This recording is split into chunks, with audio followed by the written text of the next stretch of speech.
Hello and welcome to Loughborough University's Institute of Advanced Studies. I'm Ksenia Chmutin, I'm the director of the IIS, and it's wonderful to see you all here in the room. I can hear that there are quite a lot of people, and there's those of us who are online as well. Welcome to the seminar. We're absolutely delighted to welcome our first residential fellow of this academic year, Arnoud Arps. Arnoud, welcome to the IIS. Arnold has been with us for a couple of weeks now, enjoying the really great, miserable weather of November and December in the UK. Hopefully you've been staying warm. And as always at the IIS, we are discussing the most exciting, the most kind of controversial and important issues that are happening around the world and that we're all facing today. And I think the conversation today around kind of memory and popular culture will be one of those topics as well, and the topic of interest to many, of course. Just a couple of house rules. Arnoud will introduce himself and then give a presentation, and hopefully we'll have a few minutes for Q&A as well. For those in the room, of course, the IIS team will take the questions, but for those of you online, please post the questions in the Q&A section, and we will make sure that we pass this to Arnoud as well at the end of the session. The presentation will be recorded, and then we will be posting it on our YouTube channel and also as a podcast, but we are only recording the presentation, not the Q&A part of this discussion. And that's it from me. So without any further ado, Arnoud, over to you, and welcome to the IIS. Yes, thank you very much. Thank you for that introduction. A lot of pressure also now, obviously, for this talk, in the sense of how does it fit with the aims of the IIS, but I'll explain in a second actually what I am doing here. I want to thank everybody online. I heard that there were quite a few. I don't know if they are because I can see them, but I also want to thank everybody here. People coming from Nottingham, from Indonesia. So that's great. What I'm going to present today is work in progress, obviously. This is a work in progress seminar, and it is, or will be, the idea is my first book project that draws from my PhD dissertation in another article that I'll explain in a second. And it broadly deals with the question of how the Indonesian War of Independence is remembered in Indonesia through Indonesian popular culture. And I will delve into this in a second, but first maybe explain who I am. The slides will take some time to load because I have images, as you can see, that are quite big in size, and otherwise I'll press it there. But I'm from the Media Studies department at the University of Amsterdam, so in that sense I'm very used to this weather, unfortunately. But yes, I've been keeping warm.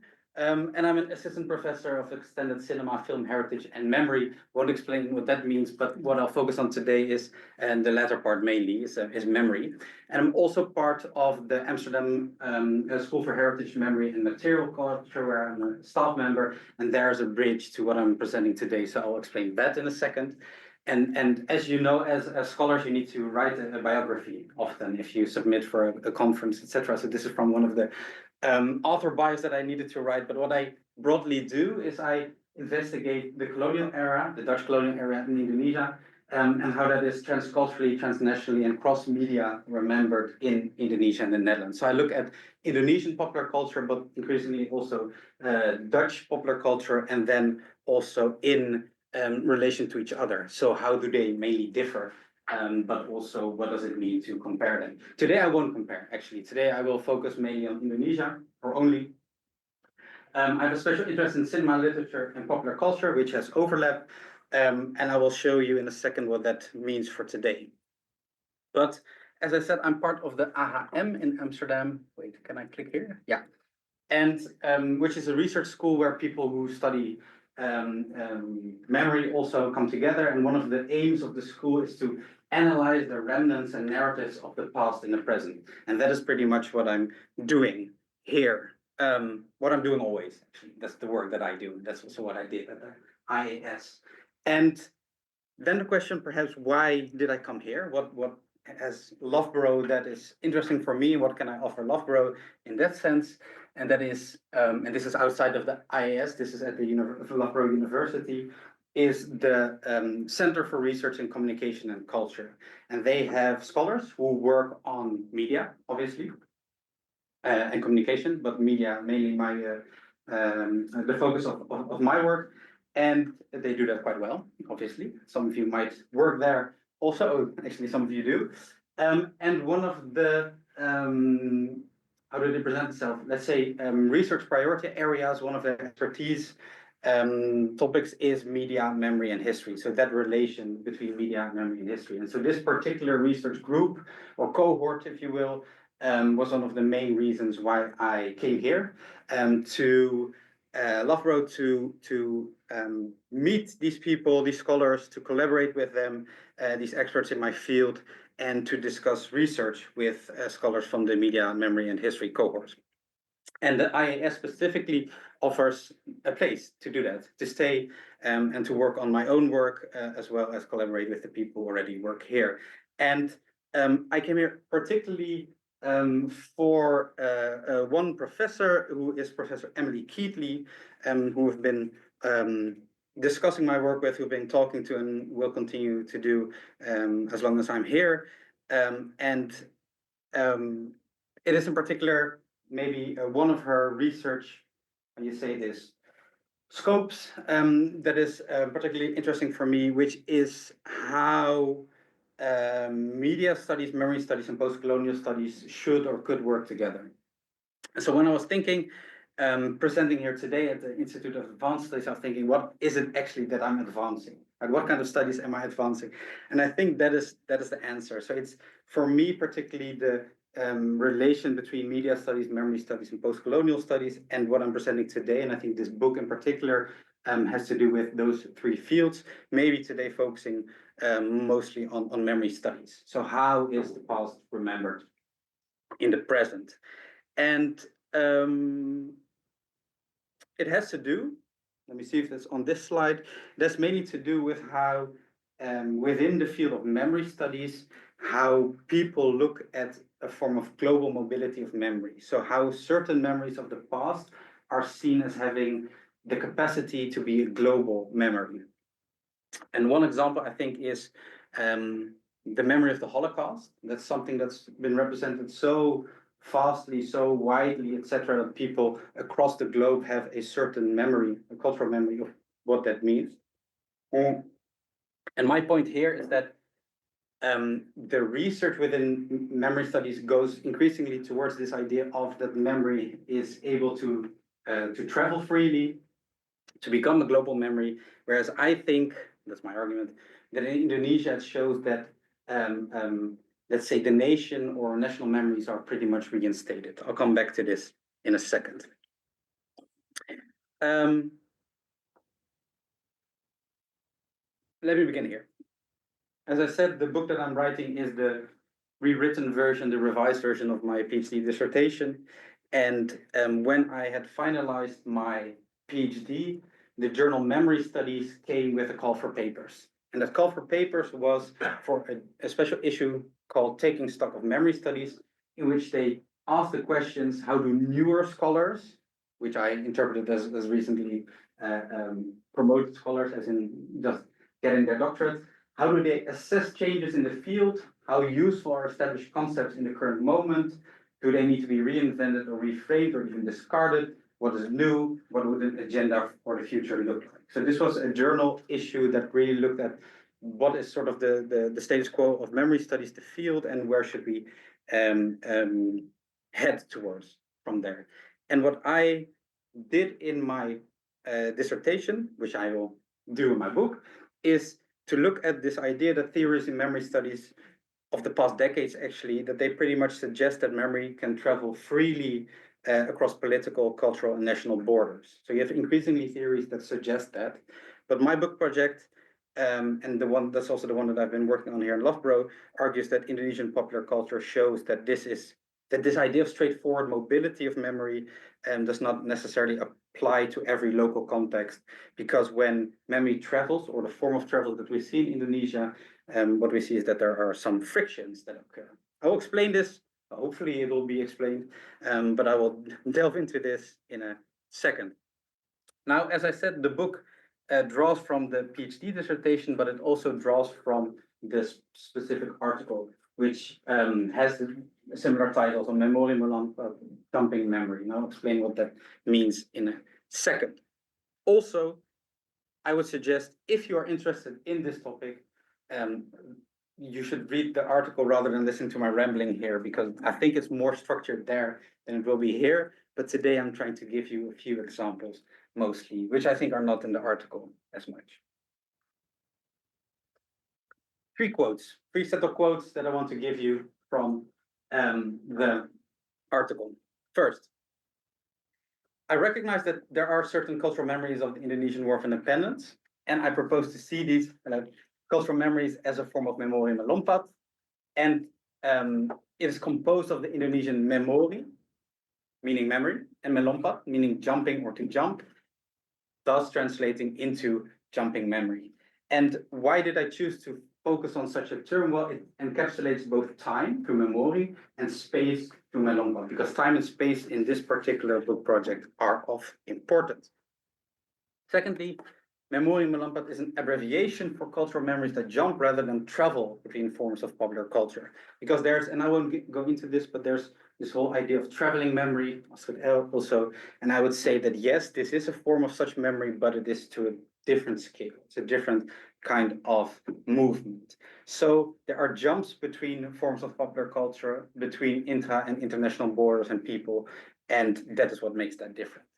In the context of the Indonesian War of Independence, these memories create meaning about how colonial oppression informs post-colonial nationalism. So what I pretty much focused on, and I think it's makes sense if you look at what the Indonesian War of Independence is, which I will explain in a second, is how colonial oppression, or the end of colonial oppression, rather, how that informs post-colonial nationalism. So how does the harking back or going back to the Indonesian War of Independence tell something about how nationalism exists today in Indonesia after they gained their independence? So that is pretty much what that part means. And then lastly, the article, and thus also this is the gist of the book, it argues that Indonesia's jumping memory remains consistently close to its point of departure, as there's always a sense of nationalism involved. In other words, Memori Melompat is always about the nation, and even though it jumps away from it, like stretched elastic, it inevitably snatches back to it. For those who speak Indonesian, it's like karet. So it's like an elastic that is stretched out and comes back. This is the jumping motion, which I hope to explain here today a little bit more, and certainly in the future. Now, in the book, I try to answer how the cultural memories of the Indonesian War of Independence are being produced and represented by contemporary popular culture. And I sought, or I will try to find out, try to define what the roles of popular culture and how the colonial past is viewed in Indonesia today. So that's also, I think, a crucial point to mention here. So in particular, the Indonesian War of Independence between 1945 and 1949. I have a slide about that in a second as well. But I think what's important to note here is that that the research that I do is not historical in the sense that I study cultural memory. So it is how the past is represented in popular culture today, instead of tracing, for instance, historical reality of that particular past, of the particular period, or trying to test the veracity of representations. I rather focus on representation and meaning. But what does that exactly mean? That's maybe then a question. So I would like you to take a closer look at this. I look at representation and meaning. I want to you to take a closer look at this cover. Very happy with the cover. My wife designed it for me, which I'm very happy with. But the question is, what do you see and what does it mean? Maybe this is a rhetorical question. Maybe I'll answer it in the end. Maybe I'll ask you to answer it. But what I want you to do is take a closer look at the cover, and to take in the image specifically, and to look at the pattern surrounding the image. Try to figure out, maybe think about what it means for you now at this particular moment. I'm referring to the patterns here in the particular image. But what do you see? What do you think that means? And perhaps it makes it easier to answer that question at the very end. So I'll ask this question again at the very end, but I ask this now for two reasons. First, because this actually, what I'm asking you is a simplification of what I've been doing in recent years and what the book also does, which is that I've analyzed, and in my case, these are audiovisual elements, I analyze audiovisual elements and trace their meaning based on, let's say, observable and verifiable facts, empirical in that sense. And secondly, because the combination of these visual elements, they tell a story, right? And I will explain you the narrative that is formed in Indonesia about the War of Independence through a few case studies. And then I will come back to discover at the very end. So keep your answers to these questions in mind. I'm curious, what you think about this, whether this works or not. I think it works. Okay, but because we are in the UK, even though in the Netherlands I've done this also, I would like to explain a little bit what the period is that I'm talking about. And this is just to note also, this is for those of you who are not familiar with Indonesia's history. This is a crude summary of Indonesian history in linear phases. And this you can criticize. There are people who criticize this idea of Indonesian history in linear phases. I won't go into that, but look at the work of Anne McClintock and Stoller to see how colonialism, post-colonialism, etc., is more of a continuous process rather than linear. But just for clarity's sake, a crude history of Indonesian, a crude overview of Indonesian history. So first of all, let's say the pre-colonial, before the arrival of Europeans, including the UK, of course, and the Dutch, and then the colonial period. This is pretty much a Indonesian history linear phases from an Indonesian perspective. And why do I say that? Because you talk, or I write here, about Dutch occupation and Japanese occupation as well. So the Japanese occupation is a colonial period. And what's important to note, I think, is one, that this is a pretty long time. And secondly, then there was the Japanese occupation, 1942, 1945. And then in 1945, 17 August 1945, Indonesia became independent. So that is the date on which Indonesia became independent. And then, should I say it, the Netherlands disagreed with Indonesia being independent.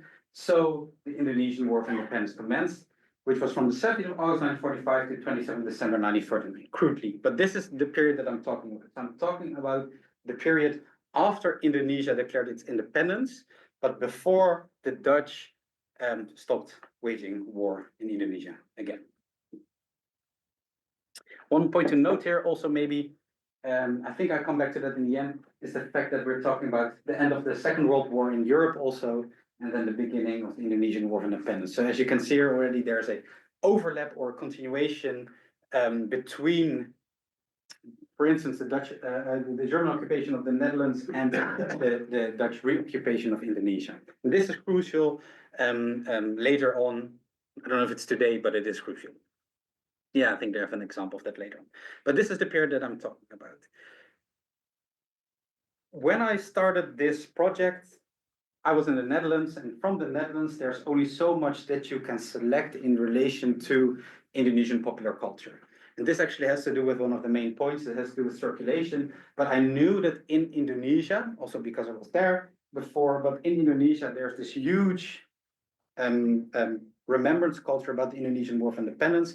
And from the Netherlands, you only have access to a small part of it. So I need to go to Indonesia to see what does that actually look like. And one thing to note here is that the Indonesian War of Independence is everywhere in Indonesia.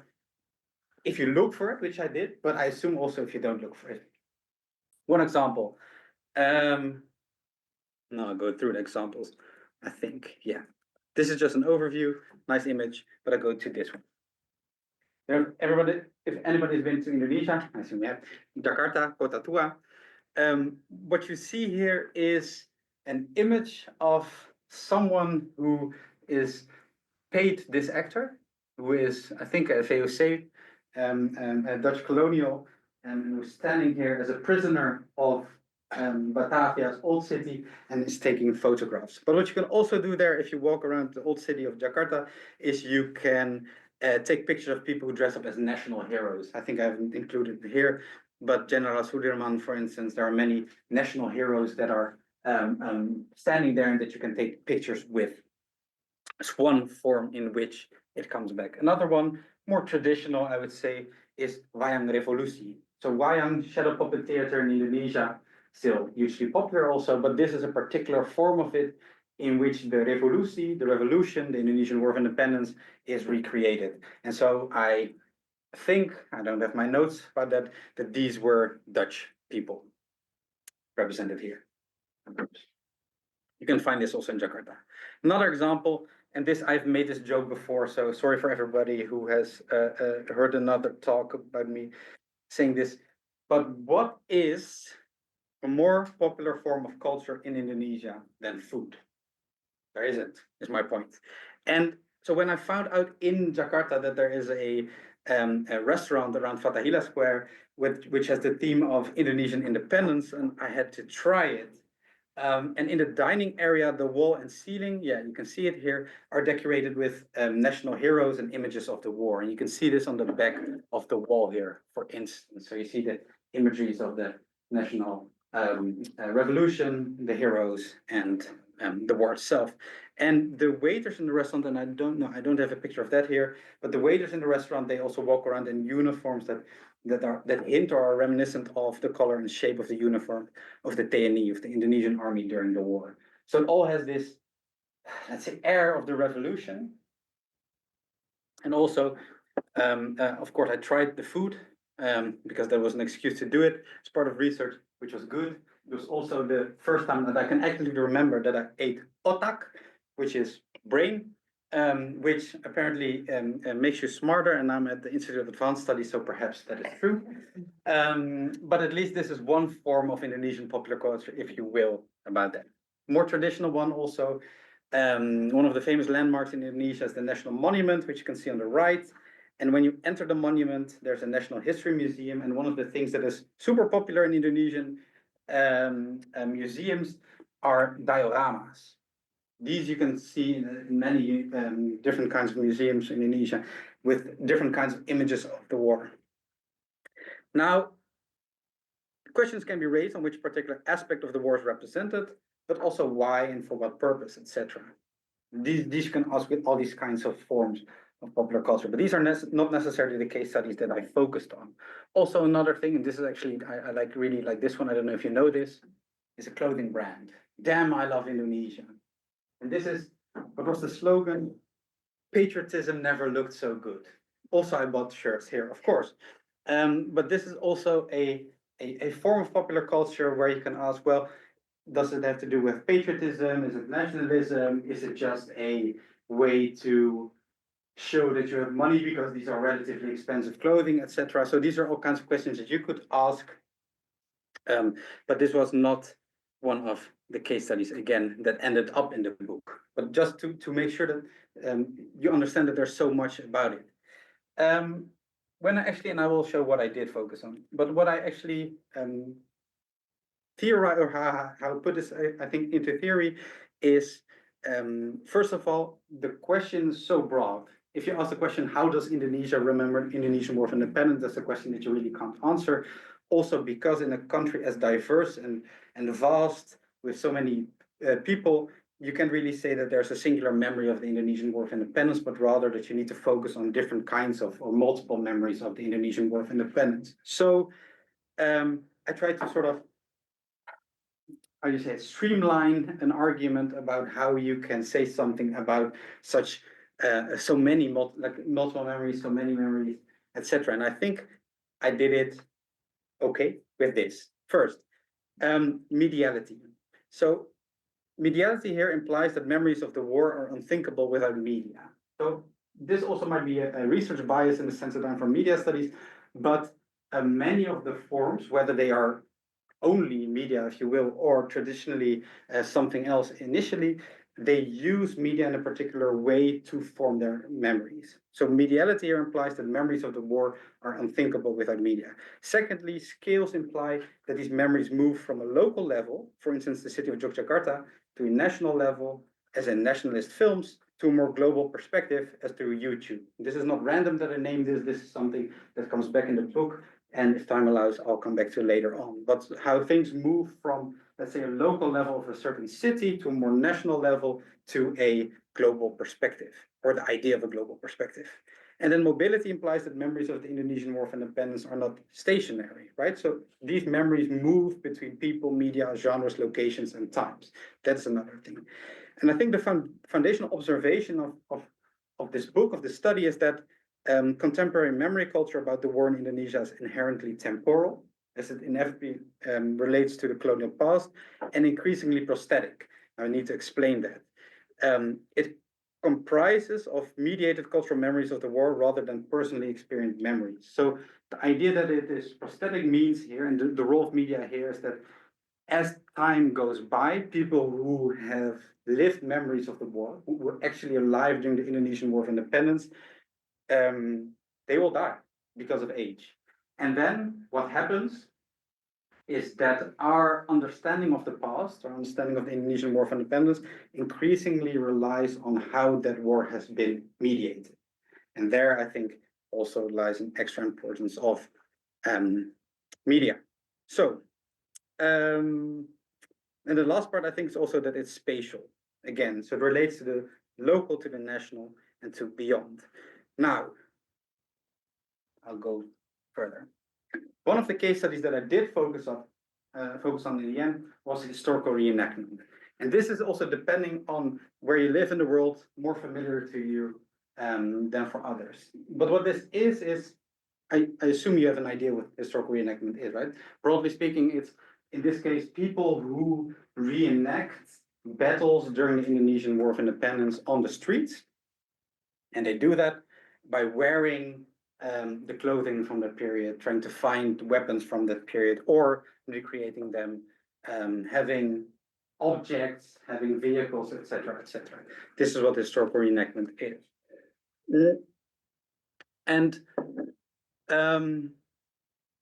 historical reenactment in Indonesia centers on theatricals, which are the street performances of the key battles. But they also focus heavily on the subsequent images that they circulate of these performances on Instagram. It's mainly Instagram, it's also WhatsApp and Facebook, but Instagram is the most important one, I would say. And both the street performances themselves, as the images that are circulated later on, construct a memory that critically imagines, negotiates, and contests the past through the mediality and mobility of a local scale of memory that also jumps to the national identity formation, because it has to do with how Indonesia as a nation remembers its past. Now, there's a difference between prosthetic, personal, and collective memory. And also it's not clearly divided, since the reenactments are personally embodied memories and the images afterwards a mediation for a broader audience. You see that different prosthetic memories are folded into each other. This is, I find, too complicated to explain here. I have one example. I'll try to explain this. Hopefully this works. To show how memories are different kinds of memories are sort of folded into each other. Consider the jumping memory example in which one reenactor, take one of these reenactors, that particular reenactor channels memories of his grandfather, who was an actual soldier during the Indonesian War of Independence, to shape the way he dresses, the way he acts during the reenactment of a local battle in Yogyakarta. So you have a reenactor, his grandfather was in the war, and as a form of respect, he recreates, as it were, his grandfather into the way he reenacts the Indonesian War of Independence. So that is a familial memory, a familial relation between the reenactor and his grandfather, but he's part of a reenactment. And that reenactment says something in Indonesia about how the Indonesian War of Independence is remembered. Moreover, that particular reenactment is not randomly on a street, but rather at a school in Indonesia. Because one of the things that these reenactors do is they actually go to schools to reenact battles as a form of telling how history was, how the past was, how these things played out, etc.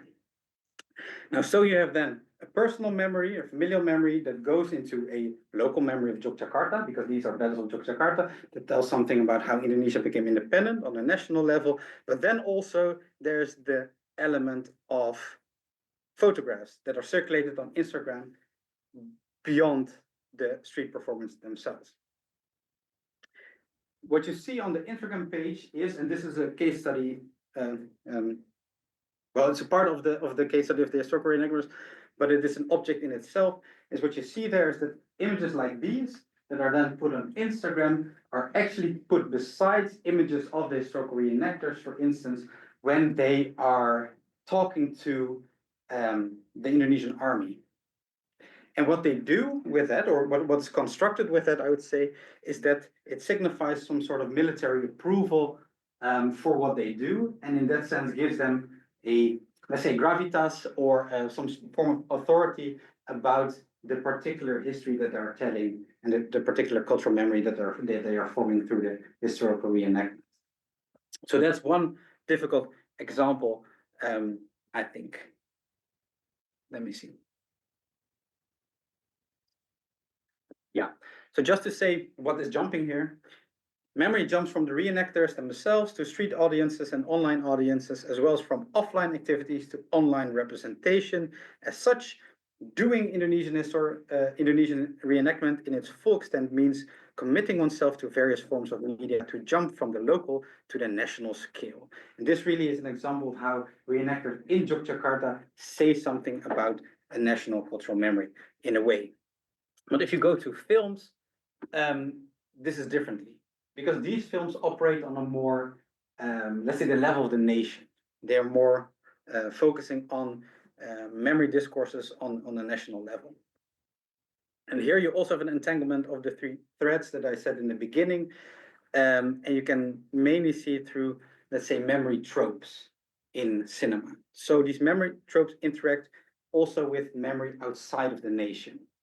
But they are highly national at the same time. So you have global tropes such as the soldier figure, the figure of the perpetrator, and the hero figure. I mean, if I ask you to give an example of perpetratorship, of heroism, of a soldier figure in war films from any different in any given national context, then I'm sure that you can give an example. But so these are, let's say, global tropes, but they interact on a very specific level with Indonesian tropes from Indonesian memory discourses. And one illustration is how the personality of the Dutch perpetrator Robert, who's Dutch, in Garin Nugroho Sugiya, on the right, how he is connected to the German occupation of the Netherlands, as I said in the beginning. So in this particular film, it is shown how the Indonesian reoccupation by the Dutch is very much connected to the German occupation of the Netherlands. And what that does is it not only links two historical periods to each other, but it also frames the Dutch character there as actually first a victim of occupation and then a perpetrator of occupation. So in a way, you could say there's a humanizing factor going on in relation to the antagonist of the film. This is such an interesting film, an important film, I find, and also so different from the others, that I'm actually writing another book on that one, the smaller one, but I actually need to finish this one first and then focus on that one, but that is coming as well. And another example is, these were the case studies. This is an animated film. This is an Indonesian war film. This is more, let's say, archetypical Hollywood war film, if you think about that. This is an animated film, which is more unique on multiple levels. And then Sugiya is a historical drama film, which is also quite different because it focuses on, I don't have time for that, but it focuses on different kinds of topics than the other films do. Should I focus on this? Looking at time.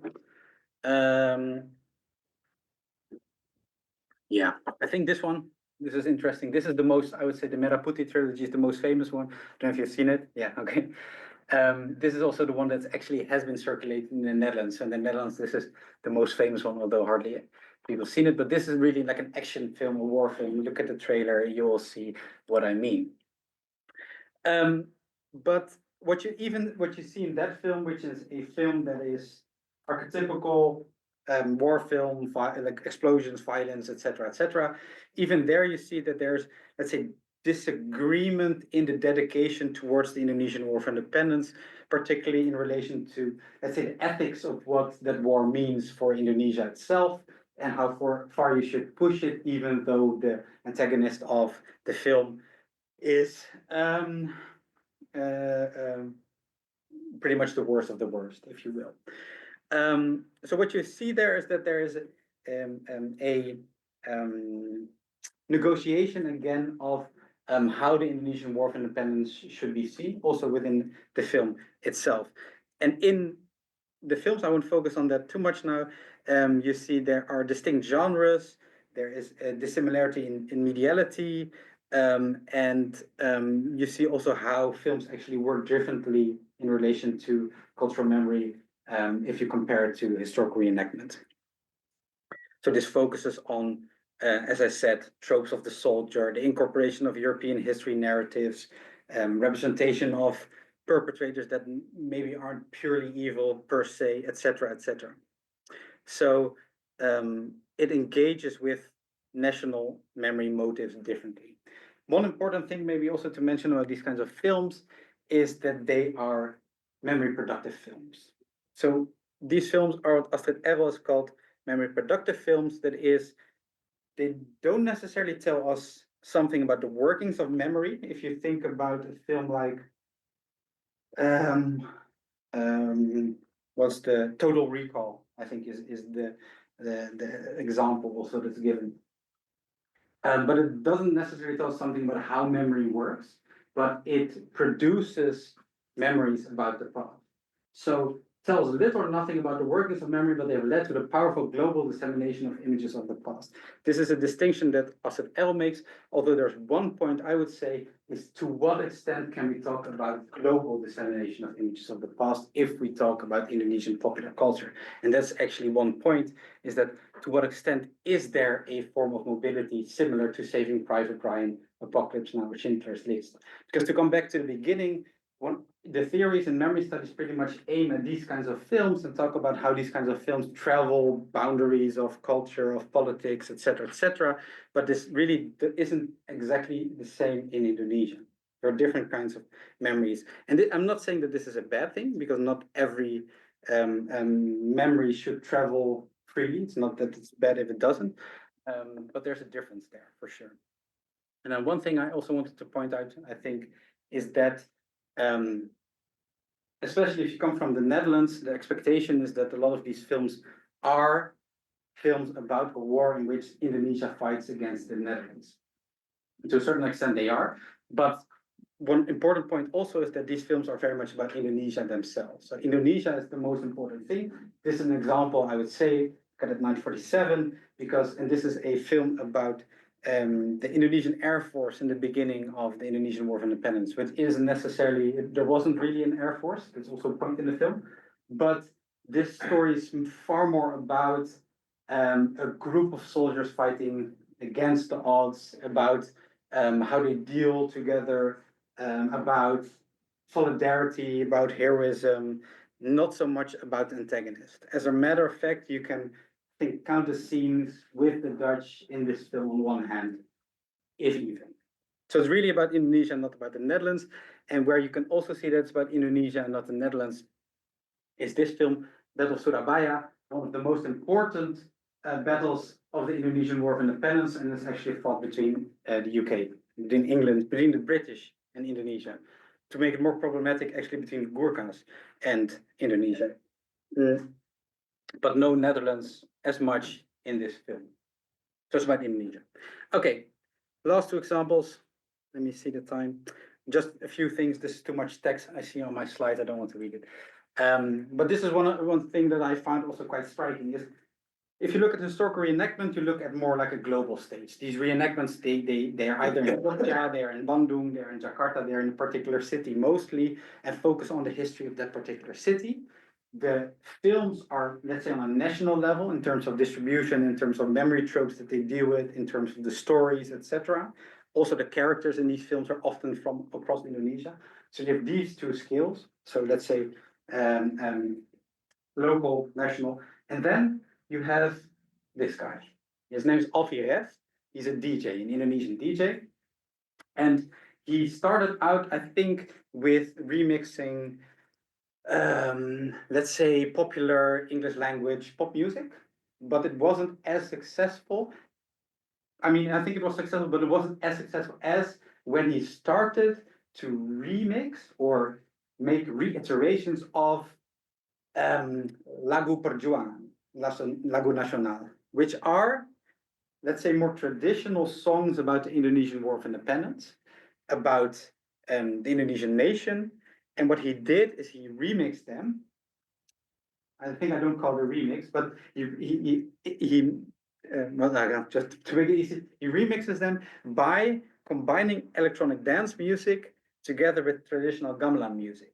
So what he does is he plays with this idea of, let's say, modernity and tradition, whatever that may mean, and then he creates a remix of more traditional songs. And this was hugely popular, hugely popular. And this is where I think he mainly got his fame, but also this is what is most important to me. So what I did is I looked at how does he remix these, let's say, older traditional songs, and what kind of music videos also does he have with it. And he puts this on YouTube, millions of views. And what's interesting for me is, again, the combination between audio and video, audio-visual combination, and then the tropes that he has in there. And I won't go into that, but it has to do with tropes like the homeland, gender is important here, etc. But what's also important here, I think, to mention is that some memories are more portable and transportable than others. And you would expect maybe that this is most apparent in with YouTube, right? The possibilities of online video platforms such as YouTube. The idea that people have is that it can reach the world in a way. So you could say that, okay, this is then the way to reach a global audience in relation to the Indonesian War of Independence. But, and it has it, of course, YouTube provides the potential for global affiliations. For instance, what he does is he has English subtitles, so it sort of suggests that there is a wish to sort of cater to a more international audience. But in the end, rather, what you see is that Indonesian nationalistic music videos, they construct something similar to what you can call, what Cunningham has called a national demarked YouTube space. So even though there are, let's say, sort of jumps towards global pop culture, if you will, through YouTube, and through the affordances that YouTube offers, rather it still remains very much within an Indonesian realm. And again, this is not something that is a negative thing, but this is an observation, I would say. Okay, so again, it has to do with spatial elements. It has to do with temporality. There's a few images in the book. I analyzed also the locations where he's filmed, the superimposition of, for instance, Sukarno, images of the military, national heroes who were important during the war, etc., etc. So this is all this combination of, let's say, the war and now you can see it here, but there's more like a classical orchestra rather than traditional gamelan, but he also has gamelan. And it's just this juxtaposition between, let's say, old and new in a way. And then the last part, which I don't want to say much about also, is literature, because this is a chapter that I'm still working on also. So I mean, this is work in progress, as I said, that's why this is rambling. But what's, I think, fascinating here is that if you look at how the Indonesian War of Independence is remembered in the Netherlands, then you can see that there are a lot of novels or historical novels written about it, whereas there are hardly any films in the Netherlands. If you switch that around and you look at Indonesia, you see that there are many, many films, starting from the 1950s, and much less literature, much less novels. One thing to note there is that I'm specifically talking about pop culture from the last 2 decades. If you go further, like Pramuja Anantatur, of course, etc., has written extensively on the Indonesian War of Independence, but I'm looking at, let's say, my case study from 2009 to 2019. And here, much less so. But one of the most striking examples, one of the most striking case studies is by Ixtaka Bandung, who's written a collection of short stories, Semua untuk India, all for the Indies it's translated to, which has been partly translated to English. But what he does and what's fascinating is that he writes all these stories through the perspective of the Dutch.